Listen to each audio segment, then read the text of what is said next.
Tell me a story. Which one? The story of home. La série du MCU Eyes of Wakanda sortira sur Disney+ en août prochain. Voici ce que nous savons jusqu'à présent. Allons. C'est l'heure de l'histoire, mon poulet au miel. On ouvre les petits volets. Cœur vaillant, œil sur la balle, on ne peut pas perdre. Cette anthologie animée se déroule avant l'avènement de Black Panther et est réalisée par Todd Harris, qui a déjà travaillé comme storyboarder sur Black Panther et Wakanda Forever. L'histoire fait partie de la phase 6 de Marvel. Si les fans devront patienter un peu avant de découvrir la série, le premier épisode a été diffusé au Festival international du film d'animation d'Annecy, et les détails sont nombreux. Les détails majeurs de l'intrigue sont encore secrets, mais de nouvelles informations ont été dévoilées sur les guerriers wakandais au cœur de la série et sur le ton de la série.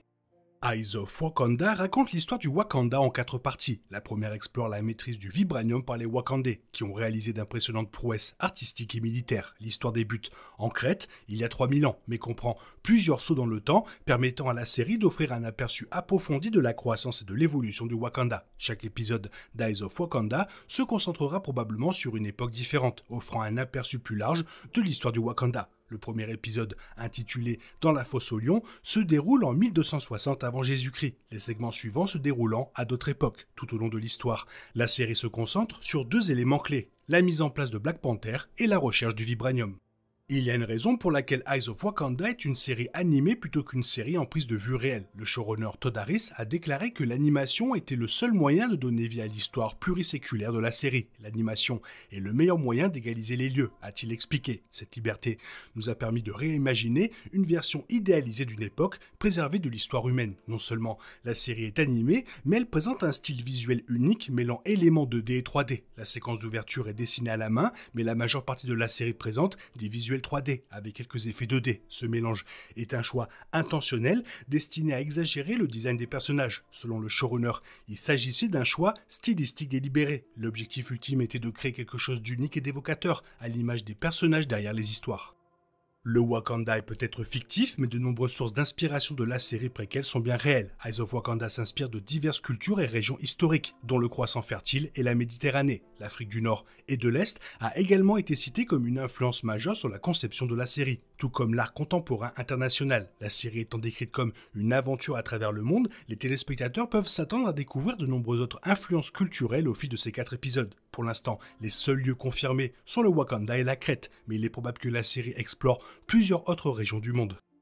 Eyes of Wakanda s'inspire largement de l'histoire, mais aussi de la culture populaire. Le showrunner Todd Harris a décrit le Wakanda comme ce qui se passerait si Star Trek était largué au milieu de l'Afrique, et a même qualifié la série de James Bond à la Wakanda. Il a même utilisé une référence improbable pour décrire le décor d'Eyes of Wakanda, le roi Arthur. Harris a expliqué que la série raconterait une histoire continue, mais serait un recueil de nouvelles se déroulant à différentes époques. Pour expliquer cela, il a expliqué que regarder la série, c'est comme visiter la Grande-Bretagne à l'époque du roi Arthur, puis y retourner à l'ère industrielle. En construisant nos repères à travers le temps, nous pouvons observer ce genre d'évolution, a-t-il expliqué.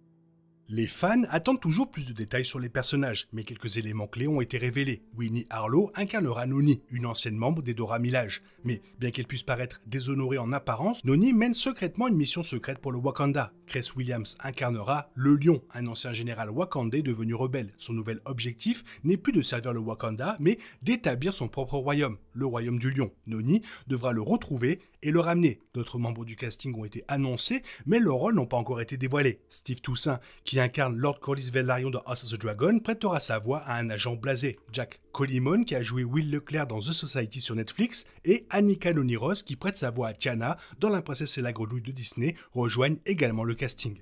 Lors de l'annonce initiale d'Eyes of Wakanda, beaucoup pensaient que la série serait centrée sur les lointains ancêtres de T'Challa. Cependant, si certains des ancêtres du futur Black Panther apparaîtront, ils ne seront pas au centre de l'attention. La série explorera plutôt les principes du Wakanda et ce que signifie vivre au sein d'une société aussi secrète et isolée. La société wakandaise a prospéré grâce à son accès au vibranium, mais ses ressources ont un prix. Il y a bien longtemps, le peuple du Wakanda a choisi de dissimuler le vibranium au monde et a tout mis en œuvre pour le garder secret, ainsi que ses artefacts. La série explorera comment ce secret a été préservé et comment le peuple a résisté à la tentation de s'étendre au-delà de ses frontières. Bien que de nombreux détails de l'intrigue d'Eyes of Wakanda restent secrets, il a été confirmé que les héros de la série seront les Atut-Zeraz, une tribu que Brad Winterbrom, directeur de Marvel Television, décrit comme la CIA du Wakanda. Cette tribu est chargée de récupérer le vibranium et les artefacts wakandais volés. Les Atut-Zeraz sont mis au défi de rester fidèles au Wakanda tout en découvrant le reste du monde qui les entoure, explique Winterbrom. Les fans du MCU ont découvert les Atut-Zeraz dans Black Panther 2018, où ils étaient appelés chiens de guerre, apparus dans Marvel Comics. En 1998, ils ont été connus sous plusieurs autres noms au fil des ans, comme les forces de sécurité wakandaises. Bien que la série explore l'histoire du Wakanda, il ne s'agira pas d'un simple récit récapitulatif du passé du pays. Le showrunner l'a décrit comme une histoire d'espionnage géante et a confirmé que le premier épisode, dans la fosse au lion, sera centré sur un personnage nommé Noni qui poursuit un homme ayant volé la technologie wakandaise pour fonder son propre royaume. Bien que l'histoire s'étende sur plusieurs siècles, la récupération de la technologie wakandaise volée sera un point clé de l'intrigue de chaque épisode. Il semble que Eyes of Wakanda s'inspire de certaines des meilleures scènes du film Black Panther de 2018, notamment la course-poursuite en voiture survoltée et la bagarre au casino. Un autre personnage majeur du premier épisode est le Lion, un ancien garde et général wakandais qui digère mal le fonctionnement du pays. Cela prépare le terrain pour sa fracture et sa rébellion. Après avoir quitté le Wakanda, il forme sa propre bande de pirates, utilisant la technologie volée qu'il a emportée avec lui. Puisque Lion aura toute une bande de pirates à sa disposition, récupérer la technologie wakandaise qu'il a volée ne sera pas chose aisée. Pire encore, il semble que Lion soit un combattant impitoyable qui n'a pas peur de piller des villes ou de menacer la vie d'innocents. Lion et ses pirates ont acquis au moins une ville depuis son évasion du Wakanda et il pourrait bien être prêt à faire encore pire. Eyes of Wakanda devrait inclure un personnage Marvel familier, Iron Fist. Cependant, la version qui apparaîtra dans la série ne sera probablement pas celle de Danny Rand, incarné par Finn Jones dans la série Netflix Iron Fist et The Defenders. Lors d'une séance de questions-réponses, le showrunner Todd Harris a confirmé il y aura bien un Iron Fist dans la série, mais pas celui que vous imaginez. Dans les comics, le rôle d'Iron Fist a également été tenu par un personnage nommé Lin Lee, mais la version qui apparaîtra dans Eyes of Wakanda pourrait être inédite. Les deux versions d'Iron Fist tirent leur pouvoir d'une force mystique. Il est donc logique qu'un autre personnage puisse avoir accès aux mêmes capacités. La série Iron Fist de Marvel a été mal accueillie, donc une nouvelle version du personnage pourrait être exactement ce dont le MCU a besoin.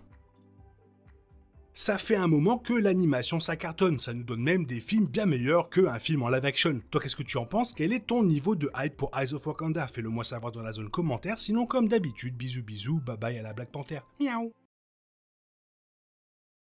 Il est impossible de compter sur les autres de nos jours, on est obligé de tout faire soi-même. Je me trompe? Rien de grave, j'avais tout prévu. Où va le monde, je vous le demande.